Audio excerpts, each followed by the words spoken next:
Hello बालको, मैं आशा करता हूं कि आप सब लोग एकदम शानदार और जबरदस्त होंगे। तो आज हम लोग बात करने जा रहे हैं priority order of your works. तो आप जो भी काम करते हैं, ठीक है, पूरे दिन में जो आप काम करते हैं उसमें कौन सा काम जो हमको पहले करना चाहिए, कौन सा काम बाद में करना चाहिए, इसके बारे में हम लोग बात करने जा रहे हैं। पिछले वीडियो में जो हम लोग देखे थे टाइम मैनेजमेंट से रिलेटेड जो है, तो हम लोग देखे थे कि ideal time table for students, ठीक है। ये वाला जो है वीडियो आप नहीं देखे होंगे, देख लीजिएगा, इसमें काफी कुछ बताया गया है। तो इसमें आज जो है दूसरा दिन है इसका, और आज हम लोग देखने जा रहे हैं priority order of our work, ठीक है। तो आपका जो वर्क है, जितना भी आप दिन में काम करते हैं, उसमें कौन सा काम जो हम लोग को पहले करना है, कौन सा काम बाद में करना है, इसके बारे में हम लोग को देखना है। क्यों? क्योंकि जो है क्या होता है कि कई बार क्या होता है कि हम लोग जो है जो काम जरूरी नहीं होता है उसको हम पहले कर लेते हैं, जो काम जरूरी उसको बाद में करते हैं। तो बाद में करते हैं तो जो है टाइम नहीं मिल पाता, तो वो काम हो भी नहीं पाता है, ठीक है। तो प्रेशर क्रिएट हो जाता है। तो आपको जो है एक प्रॉपर तरीके से स्टेप बाय स्टेप जो है काम करना चाहिए, ठीक है। तो वही हम लोग डिस्कस करने जा रहे हैं, ठीक है। मान लीजिए यहाँ पर जो है एक कोई स्टूडेंट है, अपने आप को कंसिडर कर लीजिए, ठीक है। तो चलिए पहला स्टेप हम लोग देखते हैं कि पहला स्टेप में क्या करना है आपको, ठीक है। तो पहला स्टेप में पहुंच गए हम लोग। पहला स्टेप में क्या करना है आपको? स्कूल का नोट्स। अगर आप स्कूल में जा रहे हैं, स्कूल में पढ़ रहे हैं आप, तो स्कूल का जो भी आपका नोट्स बना है, जो भी लिखवाया जा रहा है, जो भी फेयर बनाया जाता है, ठीक है, उसको आप जरूर पूरा कर लीजिए, ठीक है। इससे कोई नुकसान नहीं है, आपका एक लिखने का प्रैक्टिस भी बनेगा आपका, और स्कूल में जो है मांगा जाएगा तब तो तुरंत दे भी देंगे, क्योंकि जो उस पर भी नंबर होता है, ठीक है। और इस तरह से टीचर के नज़र में आप अच्छा बने रहेंगे तो ज़्यादा बढ़िया बात है। इससे आपका नंबर प्रैक्टिकल वगैरह में मिलने का चांस जो है ज़्यादा रहता है। और स्कूल में कभी बाद में मांगा जाएगा, आप जो कंप्लीट नहीं रहेगा तो इधर से उधर प्रेशर क्रिएट होगा, तो बाकी काम जो है वो पूरा डिस्टर्ब हो जाएगा। तो स्कूल का नोट जो आप अगर जो भी लिखवाया जा रहा है, जो भी आपको लिखने के लिए बोला जा रहा है, तो उसको आप कंप्लीट कर लीजिए पहले, ठीक है। सबसे पहला काम को ये करना है। स्कूल में अगर पढ़ रहे हैं आप, तो सबसे पहला काम क्या करना है आपको? स्कूल का जो है नोट्स वगैरह बना लेते, बाद में जो है प्रेशर क्रिएट ना हो। इससे आपको लिखने वगैरह का भी हैबिट भी बनता है, तो कोई इसमें खराब बात नहीं है, ठीक है। चलिए पहला स्टेप हो गया। दूसरा स्टेप पे चला जाए थोड़ा सा हम लोग, कोचिंग नोट्स, ठीक है। अगर आप कोचिंग पढ़ रहे हैं तो जो है स्कूल नोट्स के बाद आप कोचिंग का नोट्स जो है तैयार कर लीजिए। ज्यादातर कोशिश क्या करिए, इसके बाद क्या करना आपको? कोचिंग का नोट्स जो है तैयार कर लेना है। तो ज्यादातर कोशिश क्या करना आपको, जो भी नोट्स अगर स्कूल में पढ़े स्कूल में, अगर कोचिंग में पढ़ा तो कोचिंग में अगर कंप्लीट हो जा रहा ऑन द स्पॉट पढ़ा दे टाइम ही, तो वो ज्यादा बेनिफिशियल होगा आपको, टाइम सेव होता है। लेकिन अगर आप चाह रहे हैं कि आप 2 बार लिखना चाह रहे हैं, तो इससे आपको ज्यादा याद होता है अगर 2 बार लिखने से, तो ये भी तरीका सही है। ये भी आप जो है अप्लाई कर सकते हैं कि घर पर जाकर आप लिख सकते हैं, ठीक है। अगर टाइम बचाना है तो आप जो है स्कूल में ही, जहाँ पर पढ़ रहे हैं कोचिंग में, ये स्कूल में जहाँ भी, तो वहां पर आप ऑन द स्पॉट जो है अपना नोट्स तैयार कर सकते हैं, ठीक है। चलिए नेक्स्ट स्टेप पे चला जाए। तो नेक्स्ट स्टेप क्या क्या है हमारा, ठीक है, रिवाइज नोट्स। इसके बाद क्या करना है आपको?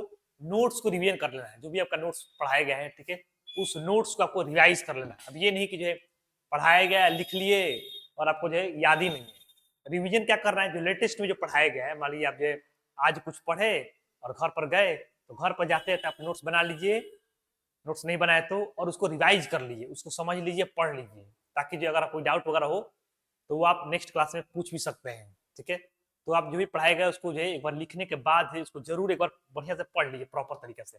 इससे क्या होगा ना, बहुत ज्यादा प्रेशर क्रिएट नहीं होगा बाद में जाकर, आपका रेगुलर के बेसिस पे याद रहता जाएगा, तो वो ज्यादा प्रेशर क्रिएट नहीं होगा। इससे क्या होगा कि जो एग्जाम वगैरह होता है, टेस्ट वगैरह होता है, उससे भी में भी आपको फायदा होगा। एक ही बार में पूरा जो है आपको याद नहीं करना पड़ेगा, एक बार रिवाइज नहीं करना पड़ेगा, ठीक है। चलिए नेक्स्ट स्टेप पे चला जाए। तो नेक्स्ट स्टेप क्या है हमारा? Solve question. तो रिवीजन आप कर लिए नोट्स का, ठीक है, कॉन्सेप्ट वगैरह सब कुछ समझ लिए। इसके बाद जो भी आपको क्वेश्चन मिलता है उस क्वेश्चन का आपको प्रैक्टिस कर लेना है।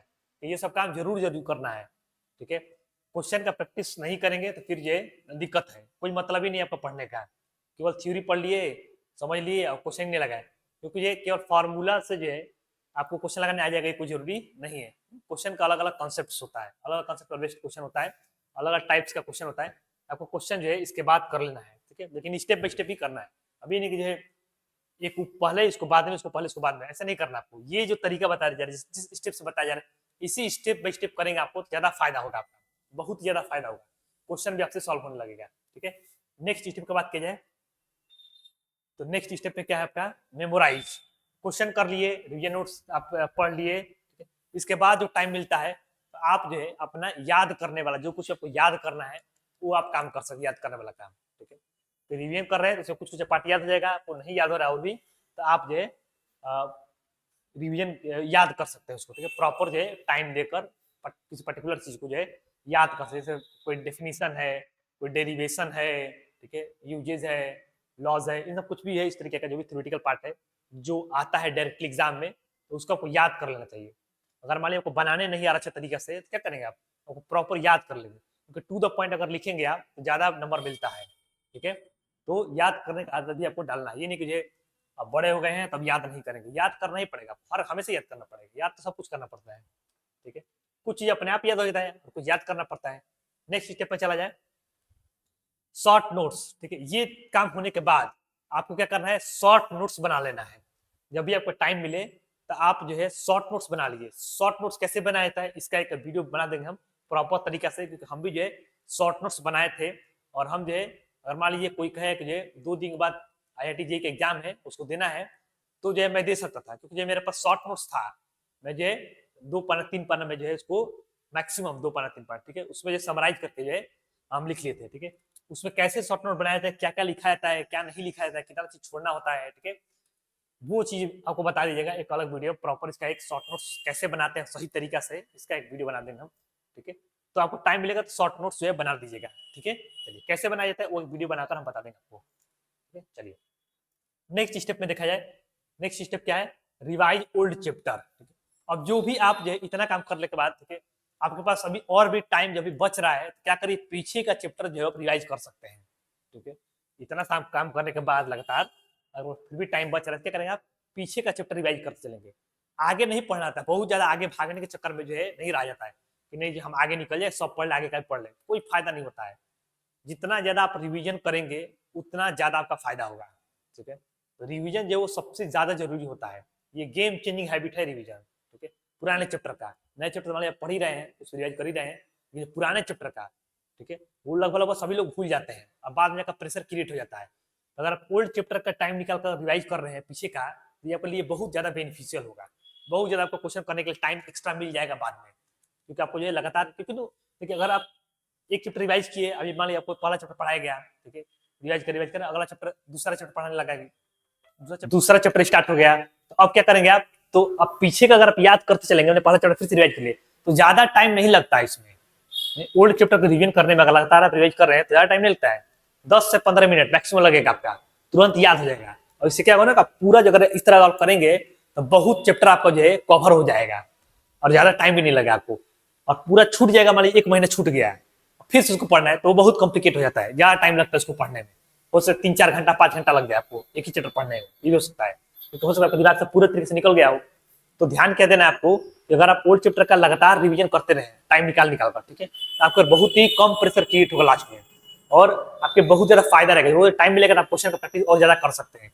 और एक और फायदा क्या है ना, ये इस टेक्निक का अप्लाई करने से कि जो है आपको जो है ज्यादा टाइम नहीं लगेगा रिवाइज करने में, 10 मिनट 15 मिनट आपका रिवाइज हो जाएगा। आप ऐसा करके देखिएगा, आपको जो है बहुत जल्दी रिवाइज होगा। हमारे साथ ऐसे था, हम जो है रिवाइज करते थे पुराने चैप्टर का। नेक्स्ट स्टेप पे चला जाए, नेक्स्ट स्टेप क्या हमारा, प्रिपेयर फॉर टेस्ट, ठीक है। अब जब भी टेस्ट होता है तो टेस्ट के लिए प्रॉपर तरीके से प्रिपेयर करके जाना है।